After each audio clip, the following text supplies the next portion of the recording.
I saw strong fathers everywhere I looked. I mean, both set of my grandparents were married 50 plus years, like until Right. death did them part. All my uncles were married. Like I come from, my parents are still married to this day, and so all I saw was just strong men. I had male teachers. I had male principals. I had all these men around me. I get to the University of Texas, and I started meeting friends from Dallas and from different parts of the state. Right. That was not their story, and um, it began to really resonate with me, Mark, when my father called one time, and some of my friends were in the room, and they were like, "You know your dad?"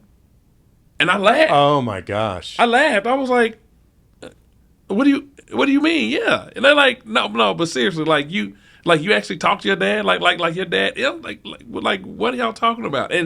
And we just began to dive deeper into our stories, and I was like, "Man, this is So this is you crazy." started seeing this in college just through these I started conversations. correct, and I didn't know I was going to end up in this work, but it bothered me. But It that's did. where it started. Yeah.